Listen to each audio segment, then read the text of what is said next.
Va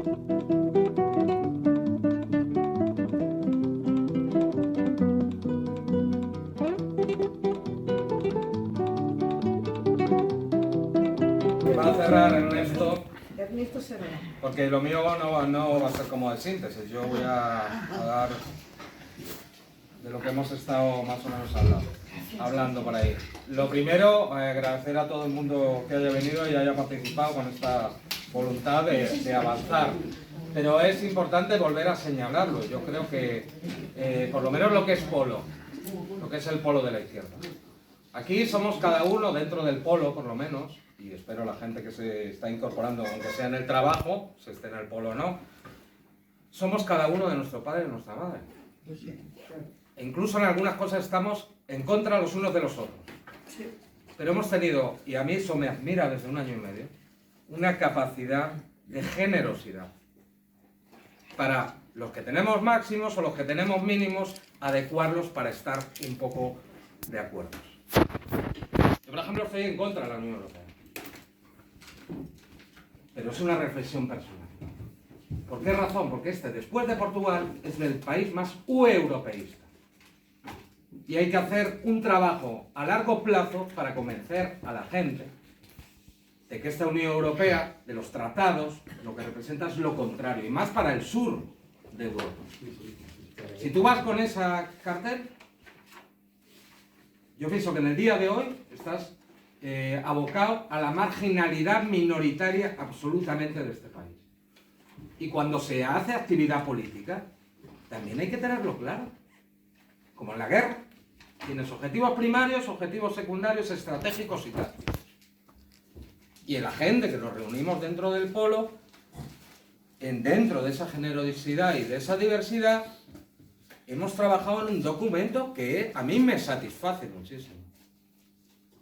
Un documento que hemos trabajado, sobre todo Miguel y yo, en las propuestas, hemos incorporado algunas de las propuestas que hablaba, que habla claramente por una Europa democrática y soberana. Yo a veces en las intervenciones que he escuchado digo, pues no se han leído el documento.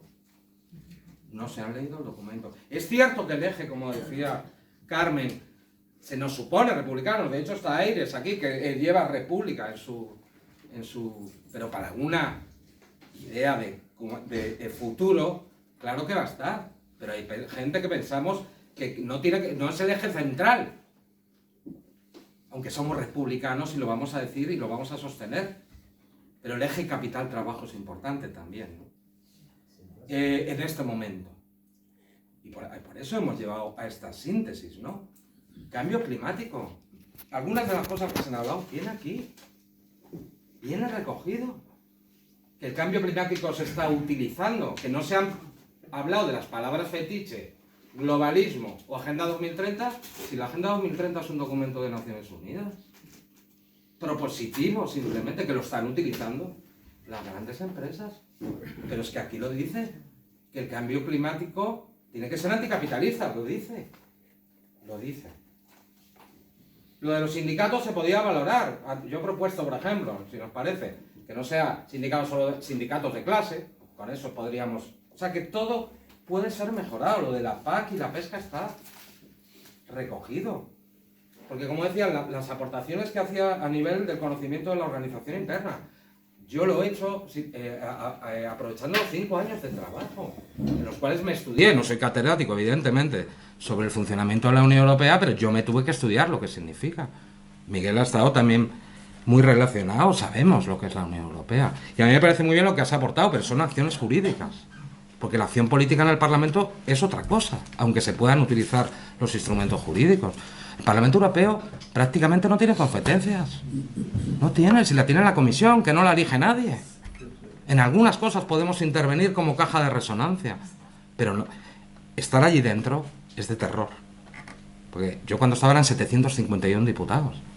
El 90% atlantistas, hasta la socialdemocracia. Yo me acuerdo cuando aprobaron comparando a los canales rusos con el ISIS. O sea, esa mentalidad de guerra es la mayoría mayoritaria del Parlamento Europeo. Entonces, todas estas declaraciones y propuestas están bien, pero yo creo que vienen prácticamente recogidas, porque eso es lo que hemos buscado. Ese consenso. En algunas cosas yo me iría me tiraría al monte, de verdad, porque pienso así en muchas cosas, ¿no? Pero lo he bajado, ¿no?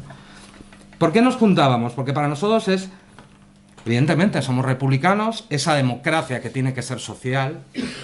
Hablabais antes, ¿no?, de coordinación con los movimientos europeos, pero si viene reflejado en contra de la privatización, la defensa de los sectores estratégicos en manos públicas, viene también señalado en el documento. Yo creo que hay que leérselo un poquito más, ¿no? Y claro que hay que coordinar. Tenemos ya, por ejemplo, relación con Sara Wackenberg, con la gente que se ha ido de Die Linke, también en algunos términos con DiEM25, con los de Varoufakis. O sea, que hay interlocuciones. Hay mucha gente que se lo está repensando, ¿no? Todo lo que tiene que ver con la Unión Europea. Pero nosotros nos juntamos porque estábamos huérfanos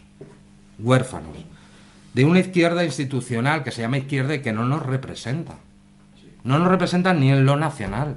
Porque sí tenemos un consenso en el Polo, y os lo voy a decir así de claro. Nosotros no estamos de acuerdo con una propuesta confederal de este país, ni independentista. Eso es un consenso de la gente que estamos en el Polo. Que nos podréis convencer igual, podríamos... Incluso, como tenemos diferentes opiniones, no hemos querido hacer el debate nacional. Porque algunos somos federalistas y otros no lo son.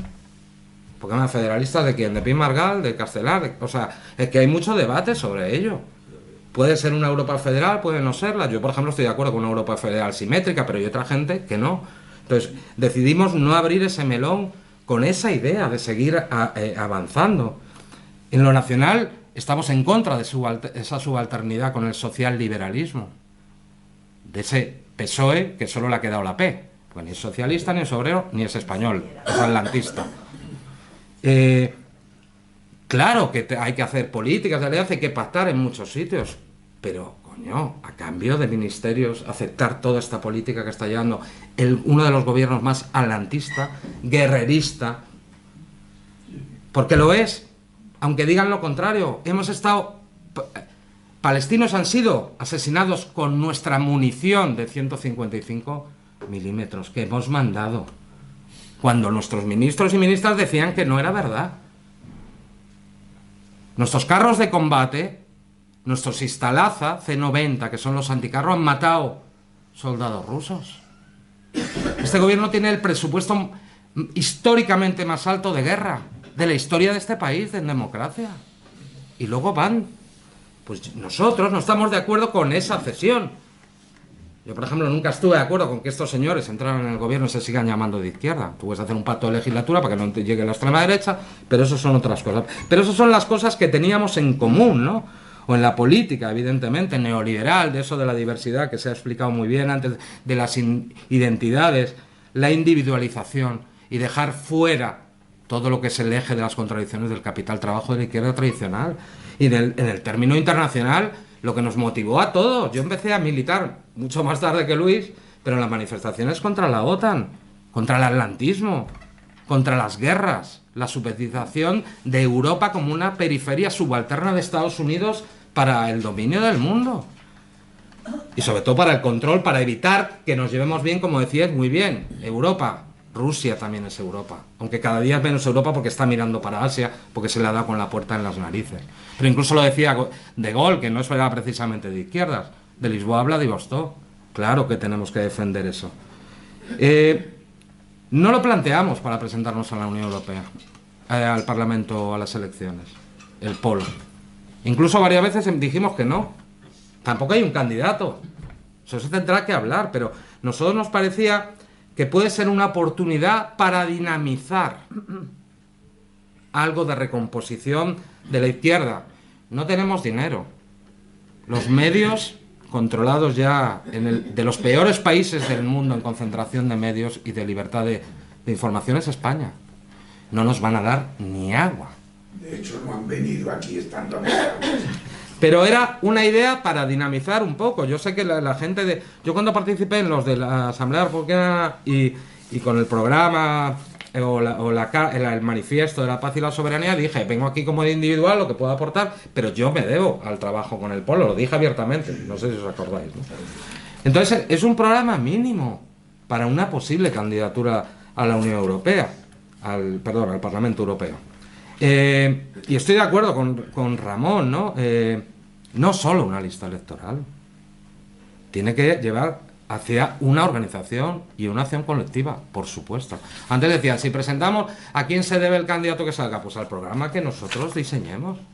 Yo cuando tuve el grave problema con Izquierda Unida, que al final me salí, yo terminé la candidatura fuera de mi trabajo institucional fuera de Izquierda Unida. Sí seguí integrado en el grupo de la Izquierda Europea por muchas cosas, entre otras la corrupción interna que vi, que me pareció alucinante, y la dejación de los principios, por lo que me guié, por el programa por el que me había presentado, que me lo había estudiado de pe a pa.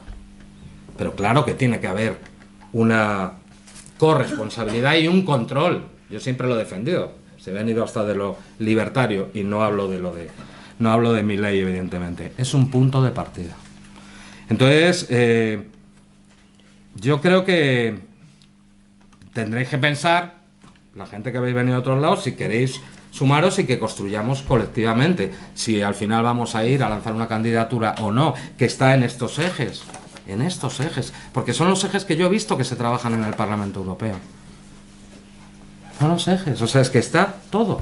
Y sobre todo en un momento en que hay ya presidentes de países que tienen fuerza nuclear de disuasión, como la duca francesa, que están hablando de mandar tropas a Ucrania a enfrentarse directamente con Rusia, lo que significaría posiblemente la utilización de bombas nucleares tácticas y la posible guerra y el final de la humanidad, que estamos a ese nivel.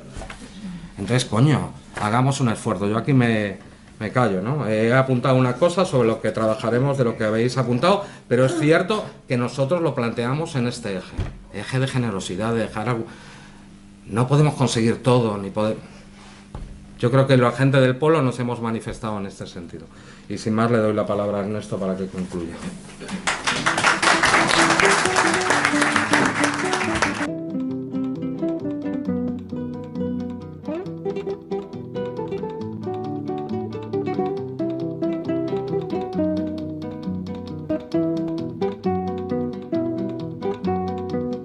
Si me quieres escribir, ya sabes mi paradero.